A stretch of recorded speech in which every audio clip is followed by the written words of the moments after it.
ስንመጣ ቤተ ክርስቲያን ጥሩ ነበር። ልክ የገባን ጊዜ ላይ ግን የፈተናው በር በሙሉ ይከፈታል። ብዙ መከራ ይመጣል። ገና ለገና ሰላም አገኛለሁ ብሎ የተጠጋበት ቤተ ክርስቲያን ውስጥ ብዙ ፈተና ይመጣል። በዚህም በዛም ከፊትም ከኋላም ብዙ መከራ በር ሲከፈትበት እንዴ ሰላም አገኛለሁ ብዬ ቤተ ክርስቲያን ውስጥ በገባ ተበጥብጬ ልትረፈው እንዴ ብሎ አንዳንድ ሰው ከእግዚአብሔር ፊት ለመጠጋት መሞከሬ ነው ይሄንን ሁሉ የፈተና በር የከፈተብኝ ብሎ እኮ ይጠፋል።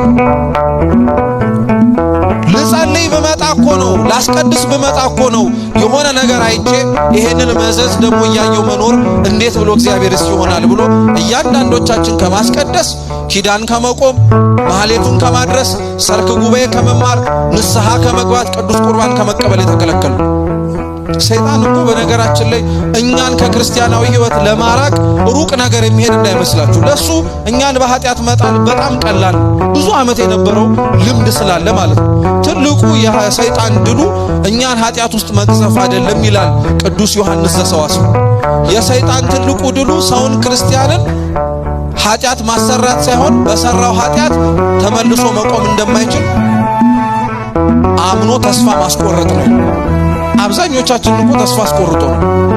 እውነቴን እኮ ነው የምላችሁ። ማናችንም እግዚአብሔር ፊት የሚያስቆም ጽድቅ የለም። እግዚአብሔር ፊት በአፋችን ሙሉ ሆነን አንተን አልበደልኩም የምንል ሰዎች አይደለም። በጣም ሲበዛ ኃጢአተኞች ነው።